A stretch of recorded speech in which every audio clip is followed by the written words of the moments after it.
Hello, everybody, and welcome to episode 5 of Four Guys Talking Sports. My name is Luke Lograno. I'm Ryan Hicks. I'm Lawrence Grano. I'm David Acazella.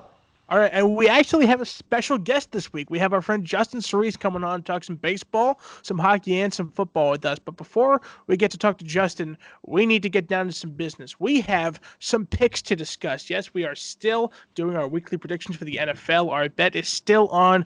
Loser has to shave their beard for the entire NFL postseason.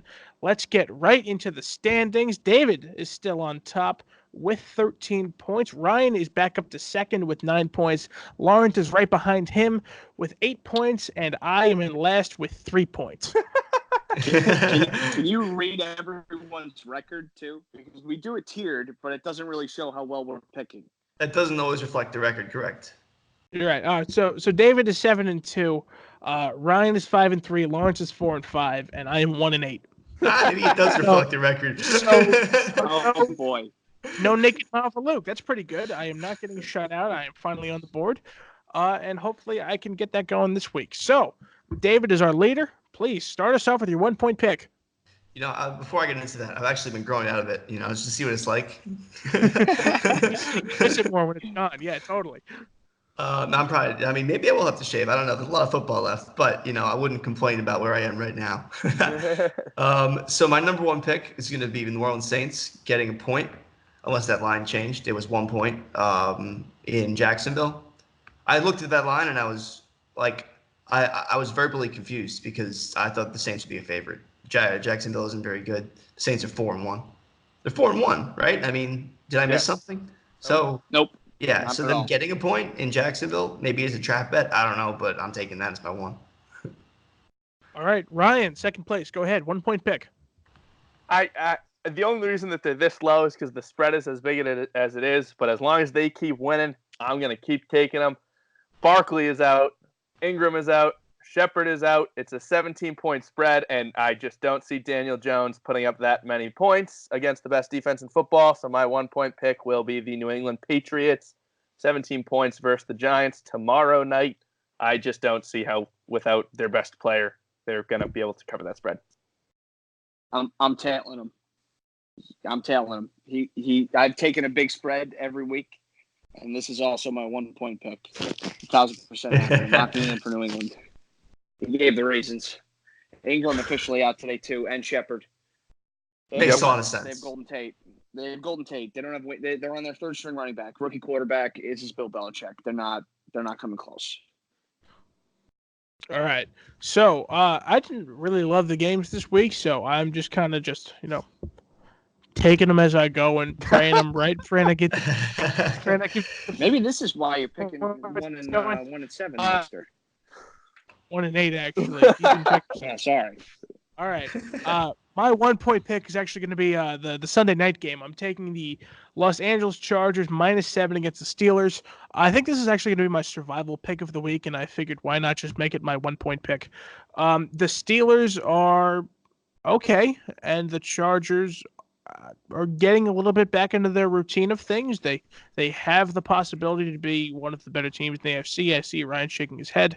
But I just think that, I think they're going to win this game, and hopefully they'll cover as well. So that's why I'm putting them at 1. That Chargers team scares me. I don't know if I don't know.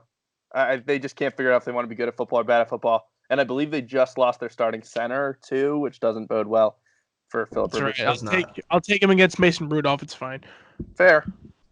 Yeah, we both had him last week. What clunker that was. Yeah, no kidding. Yeah. David, 2 point pick. Go ahead. So my 2 point pick, I'm going to go with the Arizona Cardinals at home, getting 3.5 against Atlanta. This is basically just because I think points are on the wrong side. Atlanta, I've said it on the show before. I think I've actually made 4 picks against Atlanta because they're not a good team. They're really bad, and Vegas keeps capping them like they're a good team, and I can't understand it, and I'm going to take advantage of it until it stops working. All right, Ryan, go ahead. They were embarrassed last week. It was not a pretty game. It was not what they're usually like. However, Tyreek Hill is coming back, and I don't think the Texans are going to be able to slow them down as much as people think they will. So I am taking the Chiefs at -5 against Houston just because I don't think that Houston's going to be able to keep up. Lawrence, you threw your hands up. It sounds like you. Yes, all of my picks are on the table at this point. Every single pick that I'm making has already been said. So I will offer no analysis, and my record won't change because everyone's taking the same games I am. I'm taking at 2 the Cardinals getting 3 home dogs against the Falcons. Very confused. Very confused. Kyler Murray has actually not been terrible. He has touchdowns, but he hasn't been terrible. So, yep, book it. I will book it indeed. All right. And I'm going to continue the trend of picks that have already been taken. My 2-point pick, I'm going to team up with David on this one. I'm taking the Saints +1 at Jacksonville. Like David said, I saw this line and figured someone screwed up the plus and minus symbol at the very least. Someone didn't hit shift on the keyboard. But like David said, even though they're in Jacksonville, I don't think they're a fantastic team. Teddy is perfect in relief for Drew, and I think this one should be easy. All right, David, number 1 pick of the week. Let's hear it. Well, number 3 pick, right? But yeah, we get it. So it's going to be the Tennessee Titans. The Titans are. I'm totally blank on who they're playing right now. Let me see. You didn't write it down? I wrote down Titans +2.5. I forget who exactly they're playing though. Oh, the Broncos. That's it. Yeah. So they're in Denver. And I think they're way better than the Broncos are. Even though the Broncos busted out a win last week against the Chargers, who seem to be flailing down in the downward direction with all their nicks and bruises and beat up defensive players. Broncos they still look like a bad football team to me. And the Titans aren't terrible. They're not great. They'll probably end up like 8-8, 9-7. But they have a great defense. Their quarterback just sucks. So they look really bad, But that's on paper. I don't think it's that bad.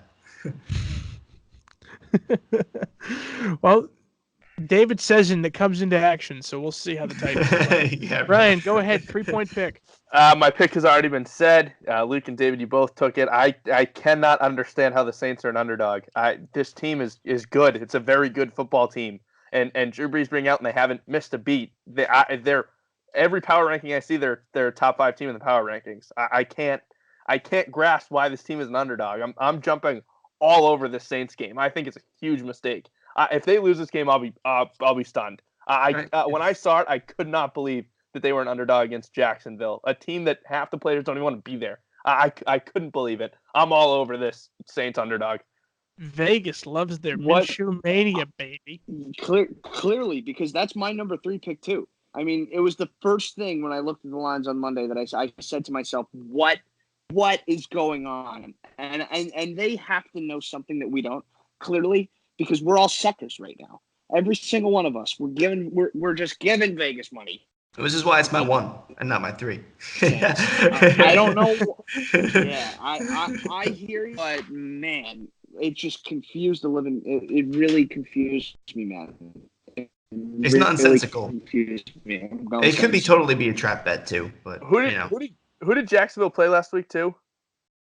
Carolina. Oh, was it really? That's it. It was Carolina. They got blown up by the run game. That's why I took it. They got absolutely demolished by Christian McCaffrey, and now he demolishes everyone.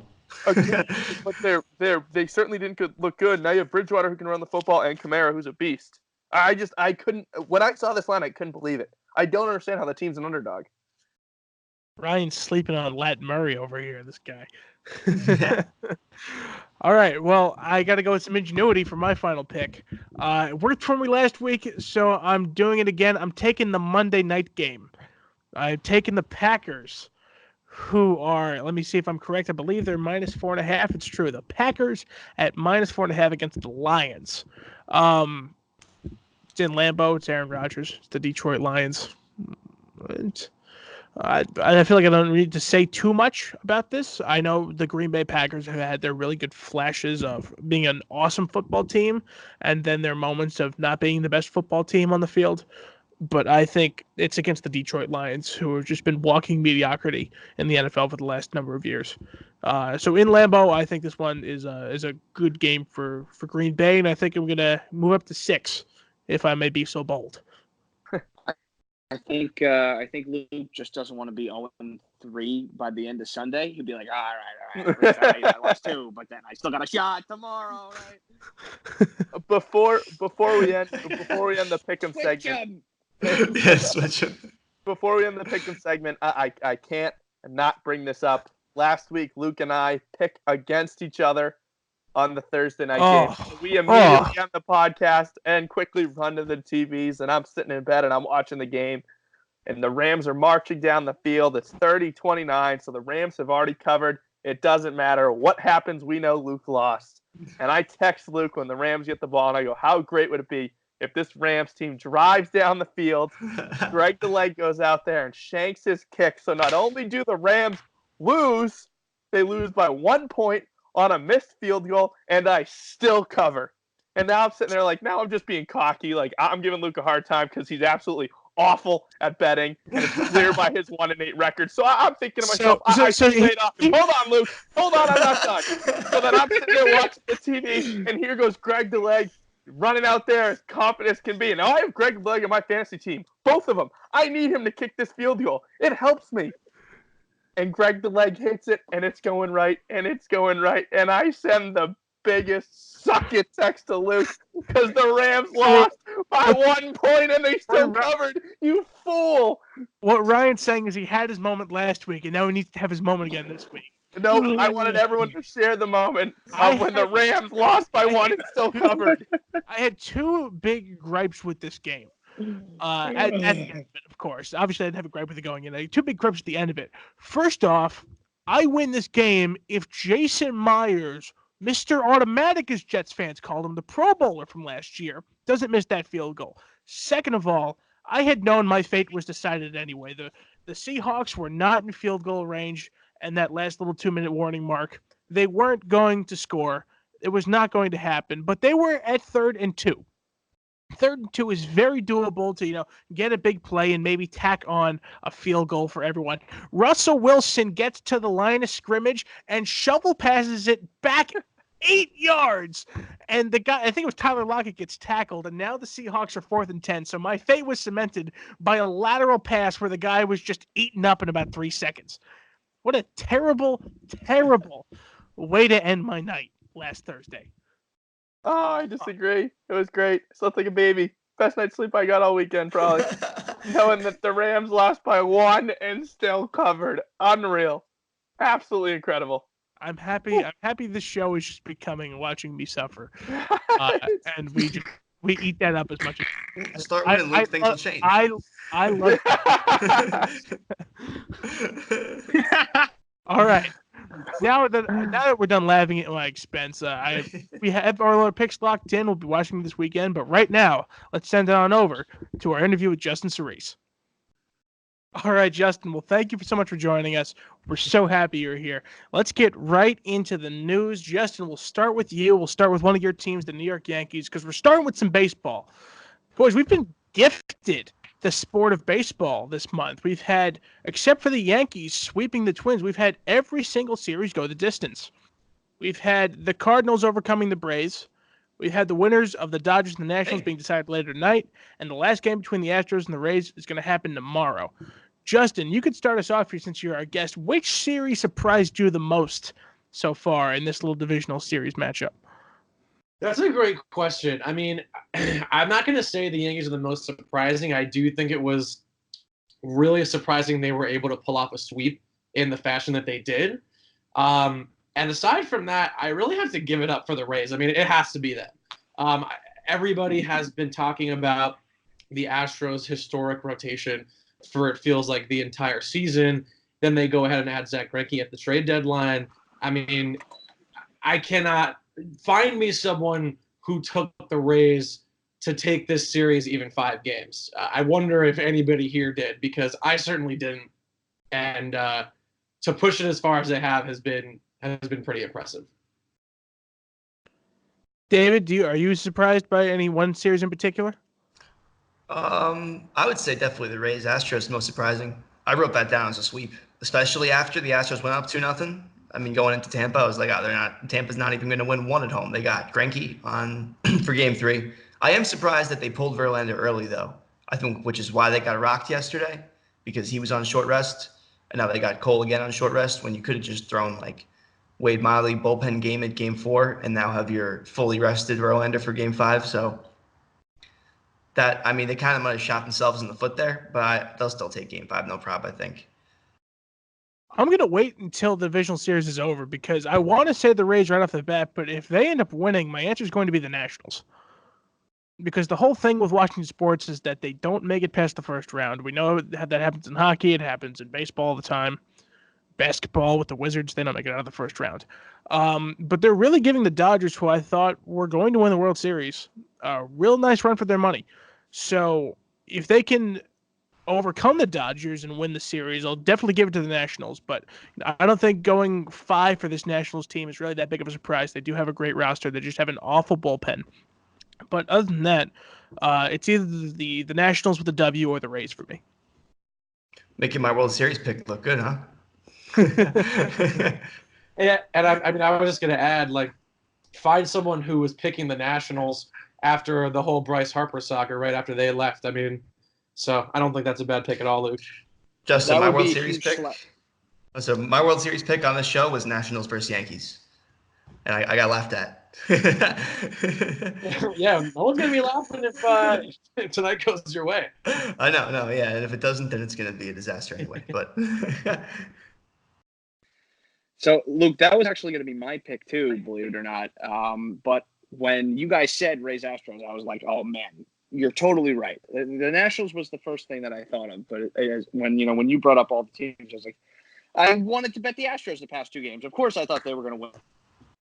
I don't know why it's going game 5, and it would be a real shock if the Rays lost. But initially, I was going to say the Nationals because the Dodgers are good, man, and they got Walker Buehler going in game 5, and I don't know how they screwed that up. But all I'm thinking is that they didn't think that they were even going to get here themselves, because the fact that Kershaw or Ryu is not going tonight shocked me, which leads me to believe I really thought that they would, just take care of them because they are just that much better of a baseball team.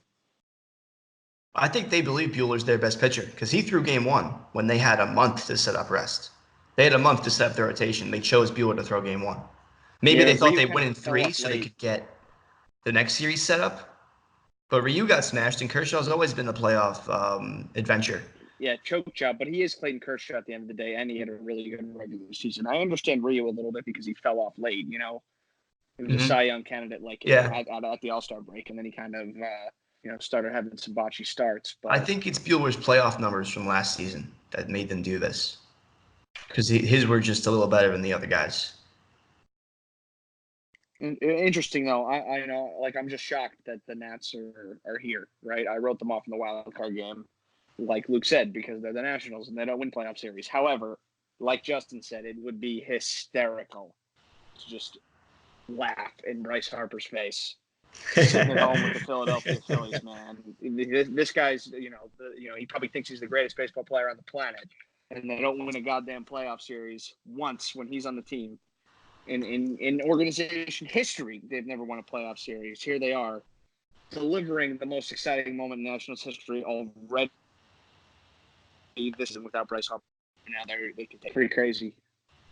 If you listen to any Bill Simmons, you may have heard of something called the Ewing theory, and this is possibly the greatest example of the Ewing theory I have ever seen, at least in my lifetime. And if you don't know what the Ewing theory is, it's a team who loses their best player and actually improves, or what you perceive to be their best player, obviously named after Patrick Ewing. And I have a feeling that Simmons will have a nice field day about this if he's still paying attention to baseball. Great example, last year's Islanders. Right? Say again? It's true. What, Larry? I don't know. I just made fun of Massachusetts. It's okay. Everyone else was talking about something serious. Oh, okay. David made a good point. The Islanders, too. They lose tomorrow. Last year's Islanders. Same idea. Thing. Yeah. All right. Well, Lawrence brought up making fun of Massachusetts, and I guess we'll segue to Ryan's favorite team with that sentiment there. So, big news coming out of the football world today. Well, actually coming out of the broadcast booth.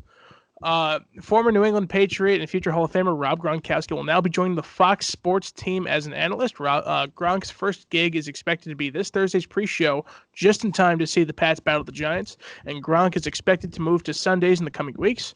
Ryan, does this rule out Gronk's chance of returning to the field as a player?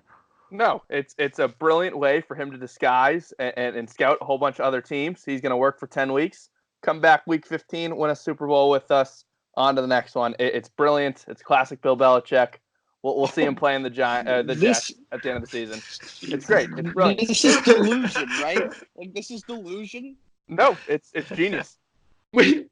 I'm sorry. Do you actually think that this is a ploy by Bill Belichick? Yep. I think it's Bill's just genius at work. It's brilliant. It's brilliant. Sometimes I think he does it just to get us mad. I think definitely. Because that's actually insane. That's insane. This is what we call in pro wrestling long-term booking. So that's what Bill's been doing this entire time. He's been dreaming this. He won the Super Bowl, and immediately after he pulled Rob into his office and he told the game plan. So. Yeah, I think Bill Belichick is negotiating nights that Rob Gronkowski will be on television. That's what I think Bill is doing in his spare time. I totally agree with Ryan. It makes sense. Justin, what Bill's actually doing is he's picking the perfect game where Gronk can come out of the broadcast booth and run down to the field and just rip the suit off and have a jersey appear. He's waiting for that perfect game.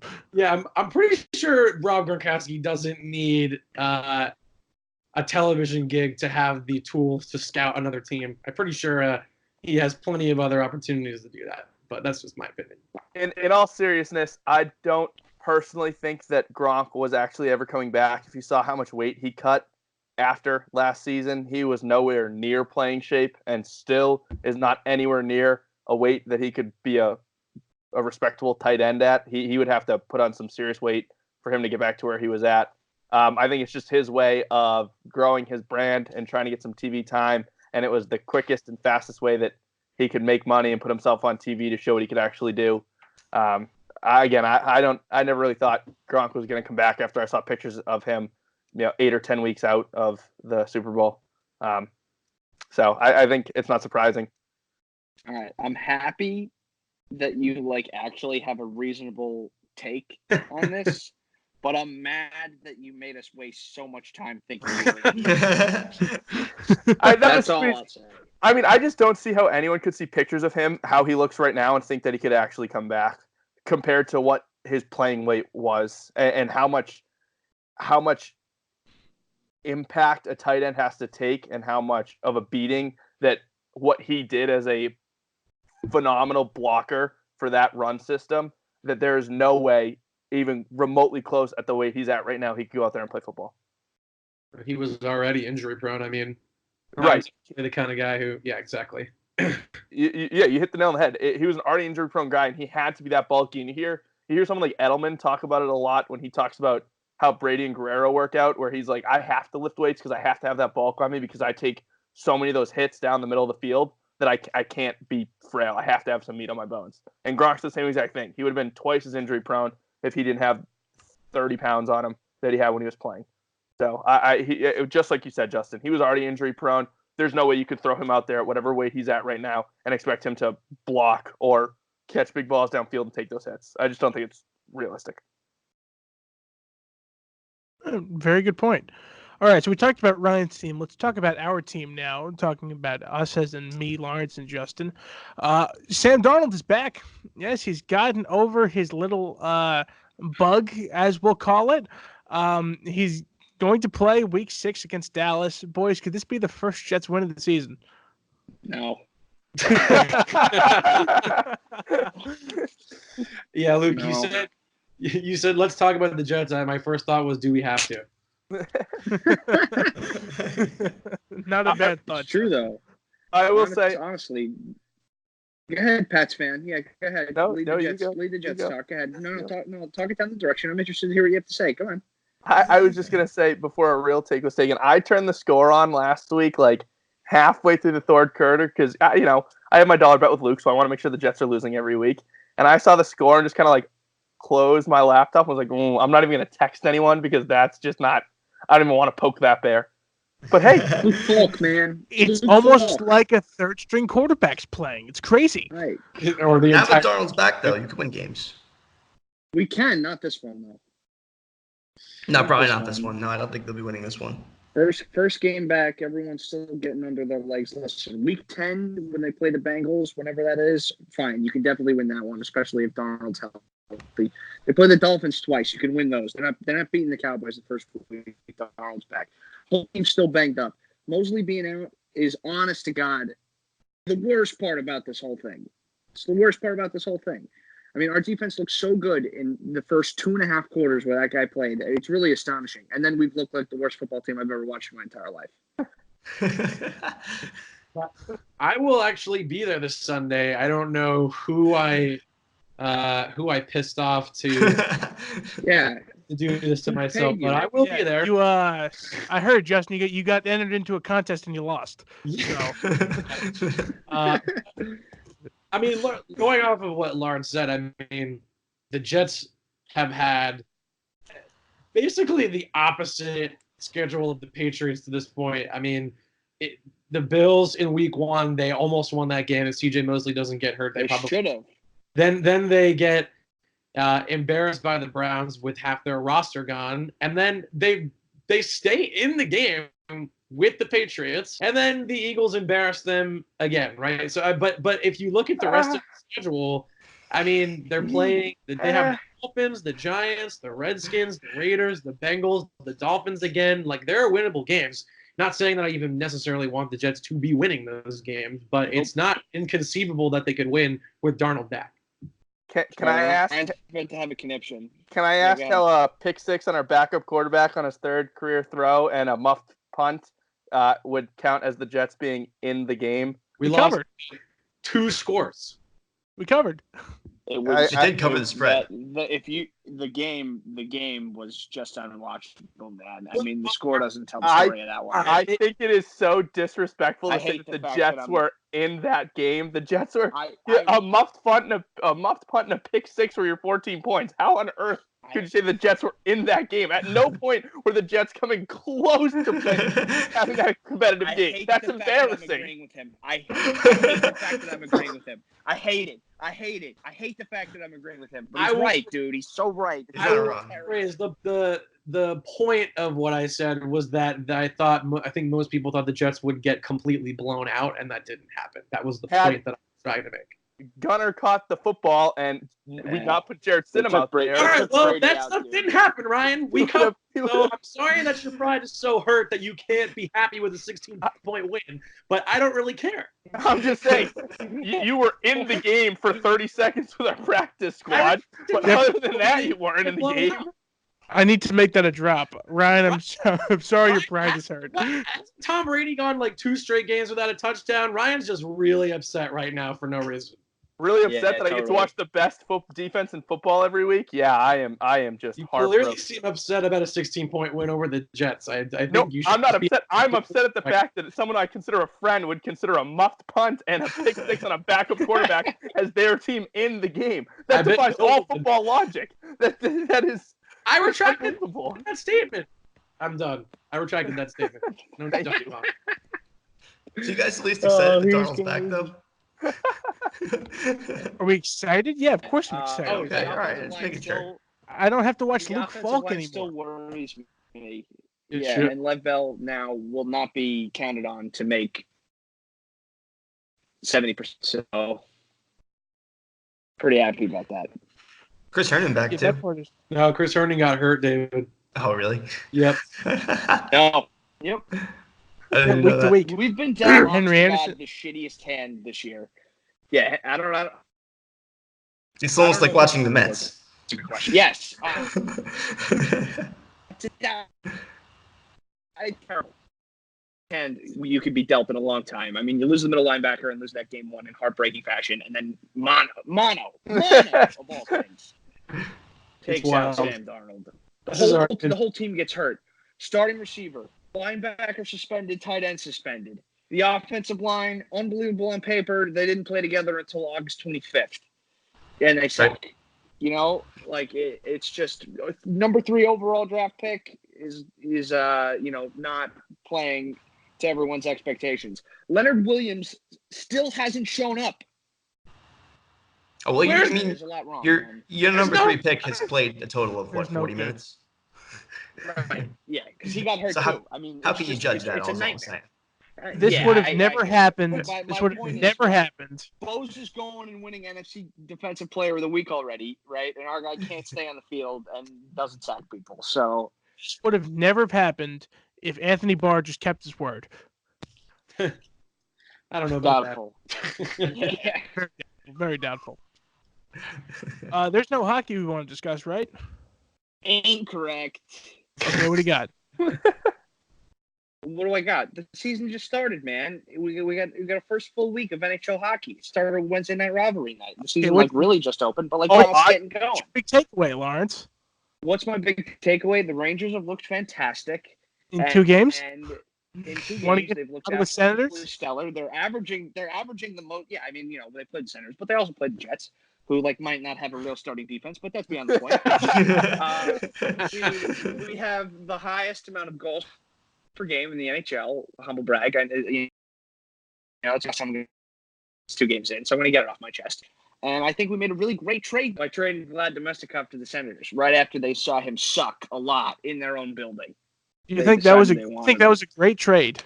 I do. I think it was a great trade, Luke. For a 4th-round pick and a guy who's never sniffed the NHL. Yeah.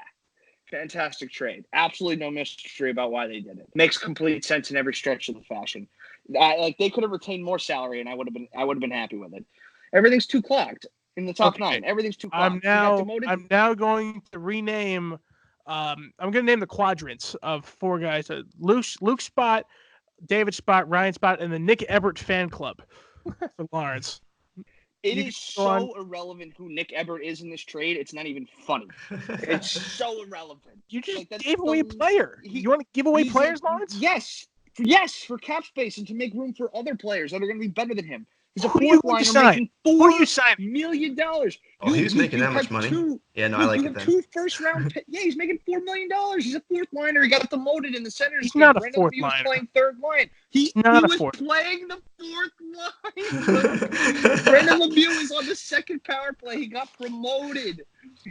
Look, this man played 4th line. He sucked, and they traded for him. It was God. That felt good to get off my chest. They cleared cap space. They have 2 everyone thought was going to make the team this year down in Hartford. Create lineup. You're shedding cap space this year to get out of, and you traded a 4th liner that was making $4 million. I don't give a shit who Nick Ebert is. He's gonna be buried in Hartford. It doesn't matter. Ooh. Are we allowed to curse on here? There's no FCC. Justin, I was going to say, even no I asked not regulations to, in Justin. podcast I asked land. not to, but no one listens to me. You get passionate, man. Luke said I was part of a fan club I wasn't a part of. I'm This guy loves Nick Ebert. Vlad Domestikov fan club. I think it's cute that the Rangers fans are so excited about beating the Senators and the Jets, who I'm pretty sure yesterday started a top Don't 6 say defense. Don't say fans. Me and David didn't say a word. Yeah, I didn't say David anything. did not say a word. I really just wanted to repeat the stat that I saw yesterday, which was apparently the Jets started 6 defensemen that were not in their top 8 for the entire 20 last year. Yes. Yeah, not a real defense. I went to go. Yes, that is correct. I went to go look up the Jets defense on Daily Faceoff the day we were playing them, and Neil Pionk was playing the 1st and 2nd pair. Jesus Christ. Josh Morrissey did the Jets' best defenseman. Josh Morrissey did play against the Rangers and not. Must have in. been real Just tough. saying. And funny enough, their top pair right now consists of assets that we've given them. Their top pair right now is the result at 20 this year with their pick that they gave to us, which we gave back to them for their best defenseman. So they can thank us for their top pair last night because they don't have any. But that's fine. The top line looks really good. Were they going to be able to hold up all season? No, you can't win with one line. You need someone to step up and play 2nd line center. Kakko's got to start doing something. Crowder's got to start doing something. It's a good thing it's been 2 games. 2 games. Do you think this could be a top 5 points line in the league? 1,000%. I mean, listen, I think they you got a could. lot already. With these two guys together, Games, they could man. be top 5. Top 5, no. Zibanejad and Panarin, it's realistic for Zibanejad and Panarin to average more than a point per game. That's what I'm saying. With those two guys together, they could be a top 5 line. I agree with that because I do believe Mika Zibanejad is one of the most underrated forwards in the game. I think Artem Panarin's one of the best forwards in the game. But that right wing slot is literally going to change a lot, probably, because injuries happen, people regress. Does it matter that much, though? A little bit. A little bit, yeah, a little bit. Line chemistry matters, Dave. Yeah, but the chemistry between those two is the importance, not Yeah, winger. I mean, I was about to say top 5 line in the NHL might be egregious, but they're definitely going to be really good. Because no one's going to beat the Lightning, the Avs, the Maple Leafs, Bruins. I got you right. Don't worry. That's too egregious. Justin, you got any Devils news for us? Devils are playing a rivalry night right now. Really? Just a classic Wednesday night rivalry. Actually, this one is an actual rivalry. It's Devils Flyers. But I was gonna make a joke because usually it's like Devils Oilers. Devils I love rivalry nights are the best. Which cold city will prevail as the Wild will take on the Sabres? I'm reserving Devils takes for now. I mean, they looked good against that same Jets team for 2 periods and then imploded after Corey Schneider got hurt. And then they got annihilated by the Sabres on a back-to-back. So I just think it's so many new pieces and so many young players, it's too early to make a call. I think anybody who locked the Devils in as a playoff team was probably a little bit too optimistic. I still think they can be. But it's way too soon. But it's exciting that Jesper Boqvist made the team. It's disappointing Ty Smith didn't, but I think he's just going to go kill it in the WHL, and then we'll see him next year. But yeah, I mean, I'm all I care about is I'm actually excited to watch the Devils this year, which I have not been able to say aside from the miracle playoff run 2 years ago. I haven't been able to say that in quite a while. So that's all I got. Any Bruins news? Not really. They look good. We're still wasting a ridiculous amount of money for David Backes to play on the 4th line. Good thing the Rangers just shed that problem. Am I right? Other than that, it's been yeah, seriously, right? No, the top line looks fantastic as always. That goal, they had a sick goal the other night. Marchand just opened up, slid it right through the legs of the defenseman. Tape to tape to Pasternak, and that was that. Robbie's here distracting me. Robbie just walked. Okay. Hi, Robbie. Nice to see you. I was just going to say. Robbie who was making that noise? Oh. Yes. Love the audience participating.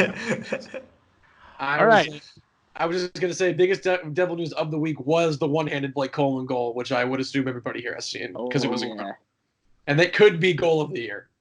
It could be, but watch until Connor McDavid does it better. Wait until Connor McDavid does it better. Yeah, well. I'm hoping for it, goal, but wait until Connor McDavid does it better. All right, Laura, let's hear it. What time is it?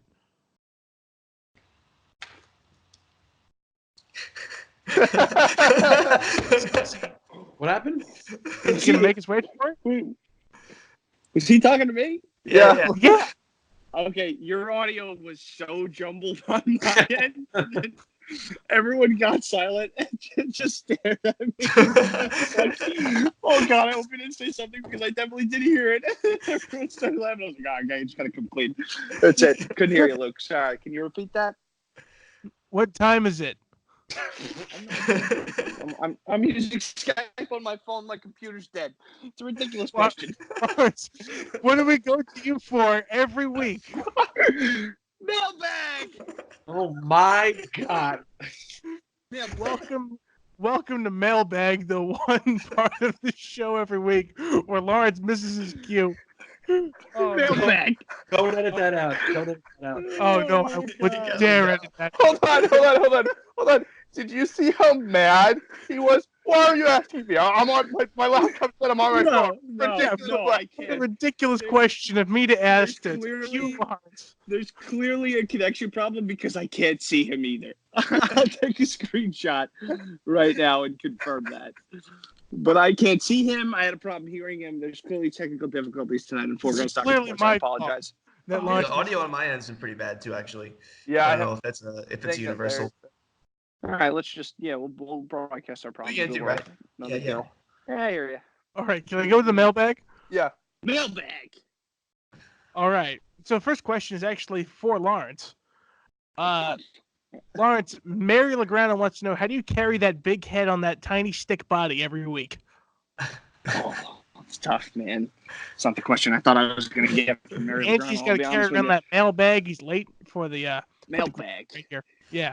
Mailbag. Great graphic though, Luke. If you guys haven't seen it, you have to check it out on our YouTube page. Great graphic of me. All on Luke's Instagram, so maybe the relevant people have already seen it. But kudos. Kudos to your Right. Photoshop skills. Thank you. I tried. Right. Dom Darpino has two questions, both baseball related. The first one's, how big of a role does home field play in a playoff game? And what will be a bigger role in these series coming up in the rest of the MLB postseason? The long ball or the conventional small ball? You want to start with home field first? Yeah, sure. Important, right? Not end all be all, clearly, because road teams win. But you like to sleep in your own bed, right? You like to play in front of your own fans. It clearly it did something in the last time the Stros played the Yankees in the championship series, because the home team won every game in the series, won 7. So got to mean something, right? I think it means a lot in baseball, but maybe not as much as some other sports. It doesn't mean absolutely anything in hockey, because we see so many road teams win and come over and overcome the 7-game series. But baseball is important because you get the crowd rocking, and I think the atmosphere is really what does it for baseball. Obviously, we've seen. Yeah, sorry, David. Go ahead. I was going to say that we saw how much it did for. One of my favorite teams to watch in the postseason in baseball in recent memory was watching how into that Toronto crowd got back into their team in 2015. That city came alive for that team. Behind Marcus Stroman, yeah. Yep, behind Stroman, behind Bautista with that bat flip. We've seen how much a home crowd can do for a stadium during the game.